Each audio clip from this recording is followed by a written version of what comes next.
오늘 하나님께 주시는 말씀은 느헤미야 12장 40절에서 43절 말씀입니다. 거룩하신 하나님의 말씀입니다. 이에 감사 찬송하는 두 무리가 하나님의 전에 섰고 또 나와 민장의 절반도 함께 하였고 제사장 엘리야김과 마아세야와 미냐민과 미가야와 엘요에네와 스가랴와 하나냐는 다 나팔을 잡았고 또 마아세야와 스마야와 엘르아살과 우시와 여호하난과 말기야와 엘람과 에셀이 함께 있으며 노래하는 자는 크게 찬송하였는데 그 감독은 예스라히야라. 이날에 무리가 큰 제사를 드리고 심히 즐거워하였으니 이는 하나님이 크게 즐거워하게 하셨음이라. 부녀와 어린아이도 즐거워하였으므로 예루살렘이 즐거워하는 소리가 멀리 들렸느니라. 아멘. 우리가 살아가다 보면 어떤 마침표를 찍을 때가 있습니다. 예를 들어서 오랫동안 준비한 시험을 마치게 될 때나 또 직장에서 중요한 프로젝트를 진행하다가 이제 마쳤을 때입니다. 그 같은 경우에는 감사하는 마음을 갖기도 하고 또 누군가에게 위로하며 격려하며 축하하는 메시지를 전하기도 합니다. 이와 비슷한 일이 오늘 본문에 나옵니다. 이스라엘 백성들이 성벽 건축을 굉장히 힘든 시간을 보내고 완성을 한 다음에 모두가 다 같이 모여서 봉헌하는 이 성벽 건축에 대한 봉헌식을 진행하는 것을 볼 수가 있습니다. 그런데 이 봉헌식은 단순히 건축을 완공한 그 기념식이 아니었습니다. 하나님의 은혜와 그 역사하심을 기념하는 또 감사하는 감사와 찬양의 예배였습니다. 그래서 그들은 하나님께서 그들을 지켜주시고 보호하신 그 은혜를 기억하며 하나님께 예배드렸던 것입니다. 여러분, 그들이 어떻게 건축하였는지 여러분 다 아실 겁니다. 한 손에는 무기를 들었습니다. 한 손에는 기구를 들었습니다. 밤과 낮에 불침번을 서면서 돌아가며 보초를 섰습니다. 그렇게 힘겹게 건축했습니다. 52일 만에 건축이 완성이 되자 모든 사람들이 놀랐다라고 말씀하고 있습니다. 이 일은 하나님의 역사가 아니고서는 결코 이룰 수 없다라는 사실을 알았기 때문에 그렇습니다. 이 성벽 봉헌식, 이것은 그들이 얼마나 애썼는지를 보여줄 뿐만 아니라 하나님께서 역사하심을 깨달은 사람들이 감사의 마음을 담아 올려드렸다라는 것을 우리는 알 수가 있습니다. 그러니 얼마나 감사와 기쁨이 넘쳤겠습니까? 이 봉헌식에 진행된 것을 보면 알 수가 있는데 느헤미야가요, 전국에 있는 노래하는 레위인들, 악기 다루는 레위인들을 다 소집합니다. 그리고 그들을 정결하게 구별합니다. 제사장을 정결하게 하고 또 온 백성을 정결하게 합니다. 성문을 정결하게 하고 성벽을 정결하게 합니다. 이 정결하게 한다는 것은 구별하다, 정결 예식을 치르다라는 뜻입니다. 왜냐하면 하나님께 드려야 하기 때문에 그렇습니다. 드리는 겁니다. 성벽만 드리는 것이 아니라 모든 사람들을 구별하여 하나님께 올려드리는 이 봉헌식을 진행했던 것입니다. 이 봉헌식의 모습을 보면 독특합니다. 두 무리로 나누어서 오른쪽에는 에스라가 중심이 되고 왼쪽에는 느헤미야가 중심이 되어져서 양 갈래로 성벽 위로 올라가게 합니다. 그리고 행진을 시킵니다. 그리고 노래하며 찬양하며 악기를 타기 시작을 합니다. 여러분 생각해 보십시오. 온 백성들이, 그 수많은 사람들이 성벽 양쪽으로 돌면서 악기를 연주하며 찬양한다고 생각해 보십시오. 어마어마한 모습입니다. 그 소리가 얼마나 크게 울렸겠습니까? 그렇게 찬양하며 다 성벽을 돌고 이제 내려와서 한 바퀴 다 돌고 내려와서 성전 앞에 다 모여서 제사를 드리기 시작합니다. 여러분, 우리가 지금 이 말씀을 듣고 상상만 해도 이 엄청난 행사였다라는 것을 알 수 있습니다. 대단한 행사였습니다. 여러분, 이스라엘 역사상 성벽 봉헌식이 있었다는 말씀을 본 적이 있으십니까? 이스라엘 역사상 한 번도 성벽 봉헌식은 없었습니다. 느헤미야는 왜 성벽 봉헌식을, 이 엄청난 행사를 치르게 했을까요? 성전 봉헌식은 있었습니다. 솔로몬이 성전 봉헌식을 했죠. 이 성벽 봉헌식의 의미는 굉장히 중요한 의미를 담고 있습니다. 당시만 하더라도 이스라엘 백성들은 하나님의 임재는 오직 성전에만 국한된다라고 생각을 했습니다. 하나님은 성전에만 임재하시는 분으로 알고 있었습니다. 그런데 지금 느헤미야는 성벽을 봉헌함을 통해서 하나님의 임재를 확장시키고 있습니다. 성전에만 하나님이 임재하시는 것이 아니라 성벽에까지도 하나님의 임재하심을 증명하고 보여주고 고백하고 있는 것입니다. 즉 이스라엘의 삶 속에 곳곳에 하나님이 임재하신다라는 정말 그 당시로서는 획기적인 메시지를 전하고 있는 겁니다. 여러분, 그런지 백성들 가운데 기쁨이 넘치지 않을 수 있을까요? 감사가 넘치지 않을 수 있을까요? 성전 앞에서 제사 드리는데 43절 오늘 말씀에 보니까 크게 즐거워하였다. 누가요?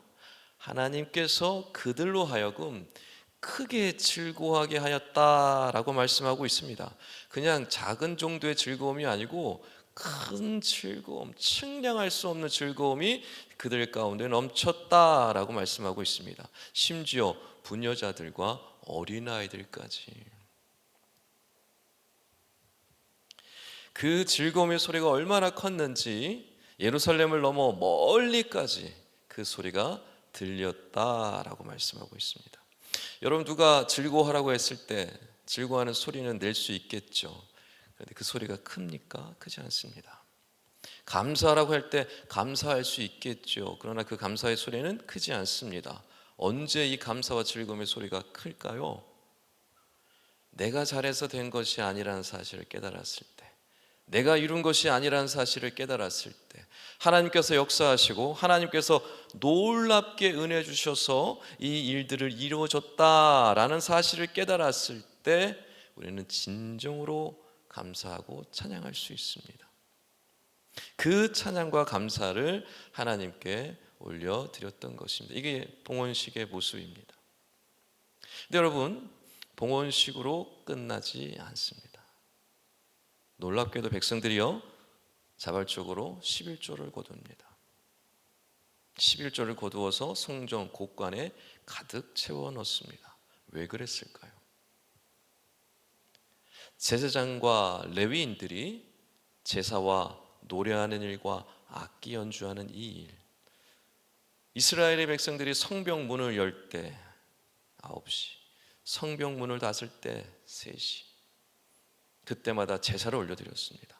제사를 드리려면 제사장이 필요하고 레위인들이 필요합니다. 그들이 먹고 살려면 세상에 나아가서 밭일하며 장사하며 살 수 없습니다.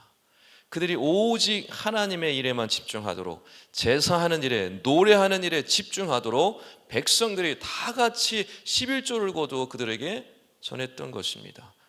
무엇을 뜻하는 것입니까? 그들의 삶 가운데 진정한 예배자의 삶이 회복되기 시작한 것입니다. 그저 한 번의 감사로 끝난 것이 아니라, 한 번의 제사로 끝난 것이 아니라, 한 번의 예배로 끝난 것이 아니라 삶으로 드러나고 변화되어지고 회복되기 시작한 것입니다. 우리는 하나님과의 회복이 너무너무 중요하다라는 사실을 백성들이 깨닫고 진정한 삶의 회복이 시작되었던 것입니다. 여러분, 오늘 우리는 이 본문 말씀을 통해서 중요한 사실 한 가지를 깨닫습니다. 진정한 봉헌은 무엇인가? 진정한 예배는 무엇인가? 한 번의 행사로 끝날 수 없다라는 것을 우리는 알 수 있습니다. 한 번의 예배로 하나님께 온전히 예배드렸다 할 수 없다는 겁니다. 진정한 예배의 회복은 무엇입니까? 내 삶으로 이어지는 겁니다. 내 삶 속에 감사와 찬양이 흘러넘치는 것입니다. 내 가정 안에서, 내 직장 생활, 내 사업장에서, 내가 다니는 학교 안에서 감사와 찬양이 흘러넘쳐서 하나님께 올려드릴 때 그게 진정 하나님이 기뻐하시는 예배다라는 사실을 우리는 깨닫게 됩니다. 왜 이렇게 되어집니까? 이스라엘 백성들이 왜 그렇게 자발적으로 하나님께 드리게 됐습니까? 하나님의 임재가 성전에만 있는 것이 아니라는 사실을 깨달았기 때문입니다. 여러분, 하나님은 이 교회에, 여기에만, 이 성전에만 존재하지 않으십니다. 우리의 삶 가운데, 여러분, 우리가 살아가는 모든 순간순간 그 모든 곳에 하나님은 임재하십니다. 그러니 어떻게 우리가 매일 매 순간 하나님께 감사드리지 않을 수 있습니까? 어떻게 찬양 안 할 수가 있겠습니까? 우리는 삶의 예배자의 삶을 회복해야 합니다. 그렇게 회복의 삶을 살아가시는 우리 새벽의 모든 성도님 되시길 주님 이름으로 축원합니다. 우리는 느헤미야가 되어야 합니다. 절망과 고통으로 무너진 우리의 마음의 성벽을 다시 재건해야 합니다. 가정에 무너진 곳을 재건하셔야 합니다. 공동체에 무너진 곳이 어디인지를 살피시고 재건하셔야 합니다. 결코 내버려 두어서는 안 됩니다. 느헤미야처럼 무너진 성벽을 바라보며 울며 불며 금식하며 기도하며 준비하며 재건해 나가야 합니다. 느헤미야가 그랬듯이 말씀으로 무장해서 말씀의 약속을 의지함으로 주님께 나아가 부르짖어야 합니다. 철저히 준비해야 합니다.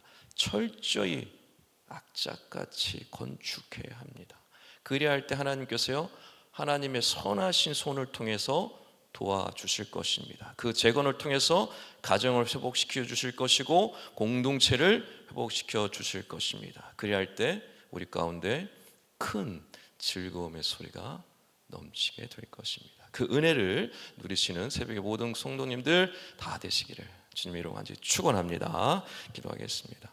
하나님 아버지, 이스라엘 백성이 무너진 성벽을 다시 세우게 하신 것처럼 우리의 무너진 마음과 삶을 다시 세우게 하시니 감사합니다. 우리의 삶이 주님께 온전히 봉헌된 거룩한 성벽이 되게 하여 주시옵소서. 매일의 삶 속에서 기쁨과 감사로 찬양하는 참된 예배자로 살아가게 하여 주시옵소서. 그리하여 우리 가운데 큰 즐거움의 소리가 넘치게 하여 주시옵소서. 감사하며 우리 주 예수 그리스도 이름으로 간절히 기도합나이다. 아멘. 우리 함께 기도하기를 원합니다. 지금 들은 말씀이 내 삶으로 이어지게 하여 주시옵소서. 2025년 또 다른 희년 3년의 복이 가정마다 부서마다 공동체마다 임하게 하여 주시옵소서. 나라가 속히 안정되게 하시고 정부가 여러 어려움들을 지혜롭게 이겨내게 하여 주시옵소서. 질병과 재해로 인해 고통받는 영혼들을 치료하여 주시고 회복의 은혜를 허락하여 주시옵소서. 시애틀 로고스 라이프 비전 스쿨을 축복하시고 우리 아이들이 주님의 비전을 찾는 시간이 되게 하여 주시옵소서. 싱크 청년부를 축복하시고 국내 선교를 통해 하나님의 나라를 경험케 하여 주시옵소서. 공동기도 제목과 개인기도 제목을 놓고 기도하신 후에 삶의 자리로 나아가겠습니다.